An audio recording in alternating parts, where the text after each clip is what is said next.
adopts the International Holocaust Remembrance Alliance definition of antisemitism into our law. Move for adoption and yield for questions. Will there be any questions or debate? Representative Dooley, or excuse me, Representative Deck, you're now recognized. I grew up here just for this moment, Chairman. Thank you, Mr. Chairman. Representative, really appreciate your work combating anti-Semitism and taking on this topic. I just have a few questions about how we got to this specific bill.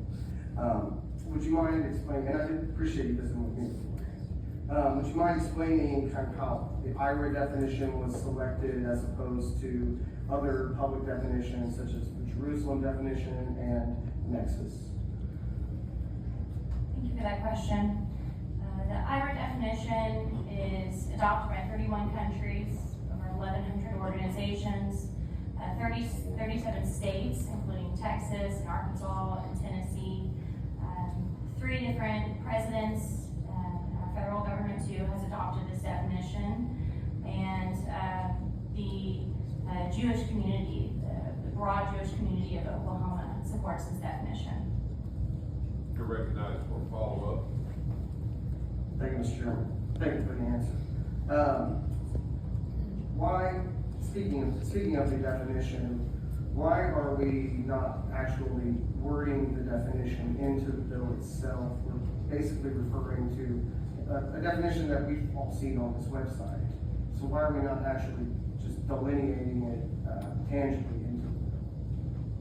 Thank you for that question. Anti-Semitism is on the rise, and we have seen an increase of 567% of anti-Semitic incidences on college campuses. So the need for adopting this definition that is globally recognized by experts in this is the reason why we've adopted this specific definition. You're recognized. Thank you, Mr. Chairman. Appreciate that.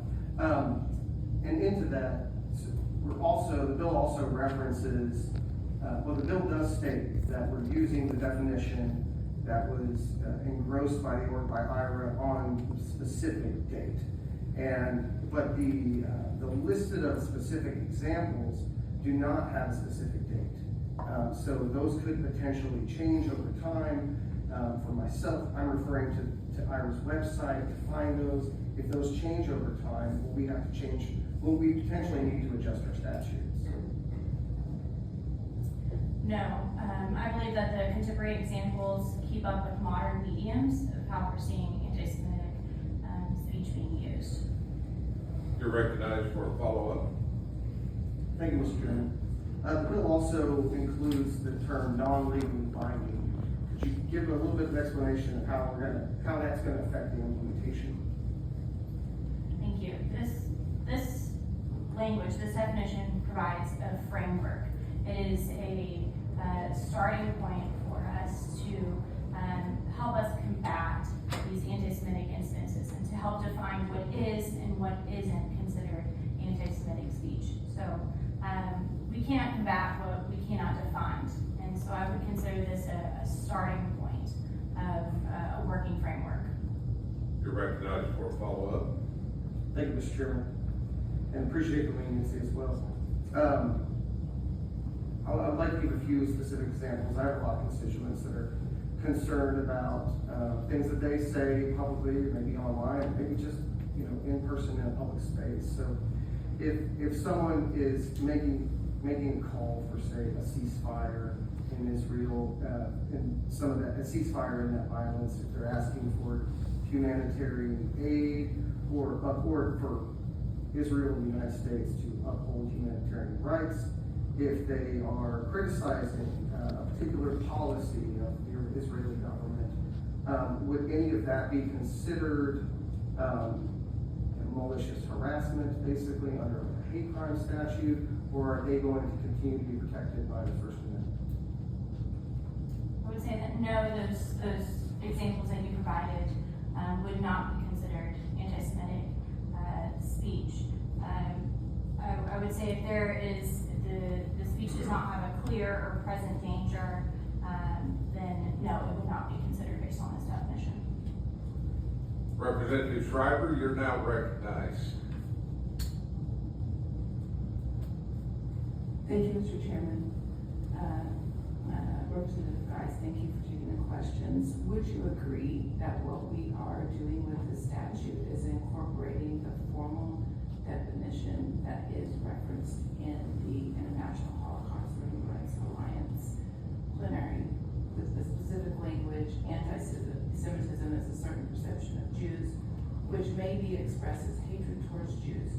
Rhetorical and physical manifestations of anti-Semitism are directed toward Jewish or non-Jewish individuals and or their property, toward Jewish community institutions and religious facilities, not the non-binding language and not the examples. What we are incorporating is the formal definition. Is that correct? Yes, thank you.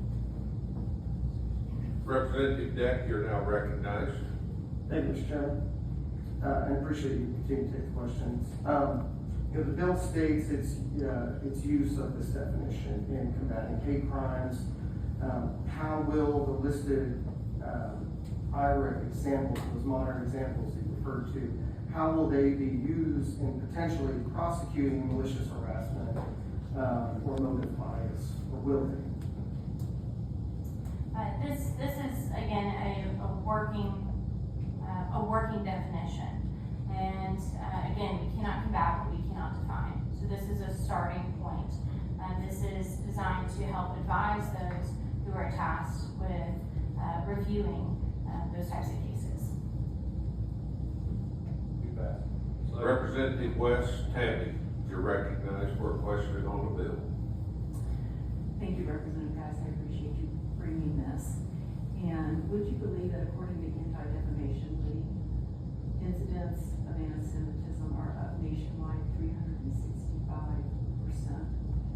And therefore, I appreciate you providing a working definition of framework for us to cover that. Thank you. Yes, I would believe that. A motion and a second. Will there be questions or debate? Seeing none, please open the queue. Moore, aye. Shriver, aye. Stinson, aye. Culver, aye.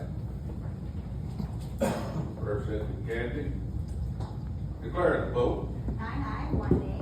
Having received a majority of the votes present, I declare the motion to have passed. Members, guests, thank you all for being here today. We'll see you next week.